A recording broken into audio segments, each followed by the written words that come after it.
Chef J, do you want to chef it up for us? Yeah, so first I want to say, reading some of the comments in the chat or whatnot and stuff, and I'm not sure what's going on, how you guys feel about people being torn down. We're not tearing anybody down. We're trying to open up what your flaws may be and help you fix those for your current relationship or your next relationship. So here how I'm gonna break this down for you. One, you have to teach people how to treat you. Okay. So with that being said, we're not tearing down Jess. We're highlighting what she says on the show. What her saying on the show, this is Jess right here. She's saying that she went through childhood trauma, meaning that she was bullied, she was talked about, she was picked on. Then you got to think about whatever she went through with relationships, cheated on or whatever and stuff like that. Then you got to think about any other childhood issues she might possibly have with her daddy, her mom, whoever else and stuff like that. All of these things plus whatever other hurt that just constantly comes around. Now this is Jess. Nothing gets inside to Jess because Jess is well protected. Okay, that's fine and dandy, but also none of Jess comes out.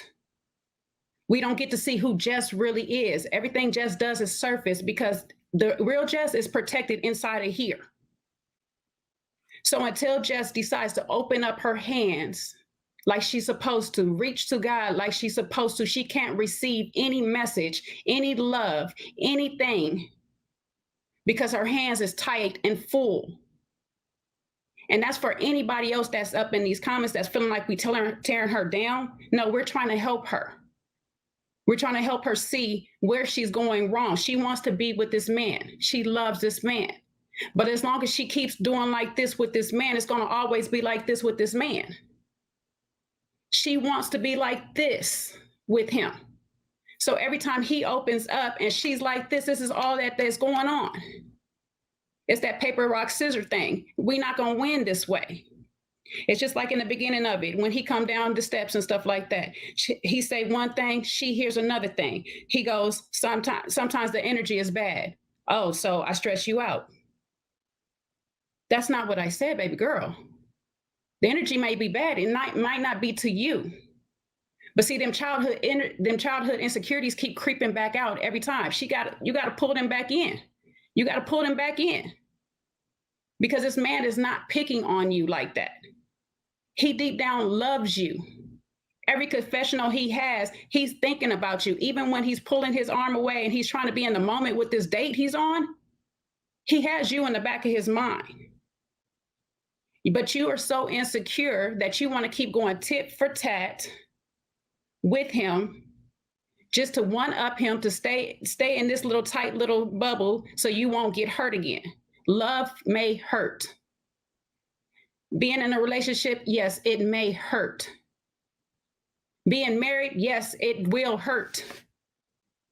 But if you're not willing to put in the work because you want to stay bottled up and closed up and you want to fight all the time, you're going to get more hurt. Be vulnerable in some states. We as a people have to be vulnerable with each other at times.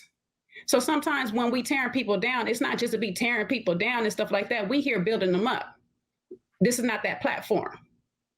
So don't ever confuse that anything that these brothers are saying on here about a female is something bad, because at the same time, these are the people that you're trying to be with. These are men that you're trying to be with. So a man is trying to tell you how to be in his eyes. You should appreciate that.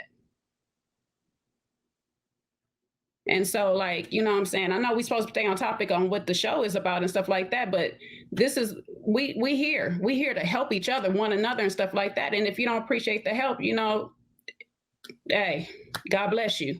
You know what I'm saying? But, you know, I'm sorry. I went off a little bit. Sorry, Cujo. You're good, Chef. You're good, Chef. You're good. Sometimes you have to add a little bit of spice to the convo. You understand? Yeah.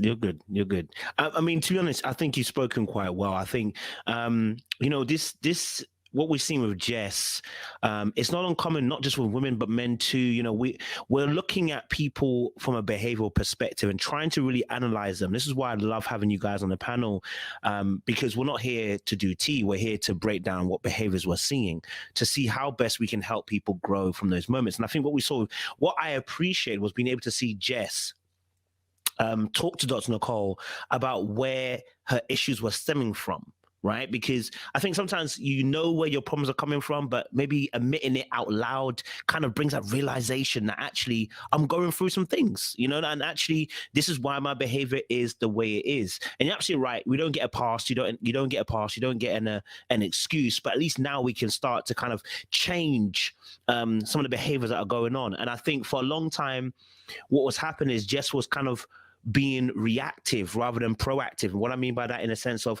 everything that was happening to her, she was reacting rather than actually taking some time out to think, okay, am I also reacting in the correct manner in these situations? Or am I just reacting through my emotions and how I feel at the time, right? And I think everyone is entitled to their emotions, but how you feel oftentimes dictates what you're going to do. And the feeling comes through. I keep saying this to people, like, your emotions are your natural reaction to a stimuli. Fear is a natural thing, but then the feeling that comes after, your decision making that comes after, comes through experience and what knowledge you have, what understanding, what wisdom you have, and that will then guide your next action after that. And I think what's happened with Jess, I think it happens to a lot of us when we are not aware or self-aware of some of the traumas that we've gone through. And so when we're in relationships, when we're being triggered, our natural reaction either is to defend ourselves or to attack. And I think that's what we've seen with Jessica and Eric. And I don't want to just leave it at Jessica, because obviously Eric too, has contributed towards the equation. But we just got to see more of Jessica on this episode. And he himself admitted later on that, you know what, some of the ways he's been addressing her has been, not helping the situation. Right. And so this is really great, because now we know that both parties potentially are looking at it from a different perspective, and there is an opportunity for growth here. That if we can go, whether he wants to grow with her or not, I'm not sure. But what we are going to see is both people beginning to grow once they acknowledge some of their shortcomings as well. So, it is not to say that you get a pass for having childhood trauma, but we do have to utilize that information to explain why you're behaving the way you're behaving. I'll end on this. I always say this: when someone commits a crime, we can understand your background and understand what trauma you've gone through, but you can still go to jail. The consequences are still going to be there, but at least we can begin to have some empathy to why you're doing what you're doing, and then hopefully if you get understanding, you can change your behavior for the future going forward. So some good stuff there. Love what everyone's saying. Love everyone's points as well. It's been really cool. I like the way that we've kind of addressed that as well. So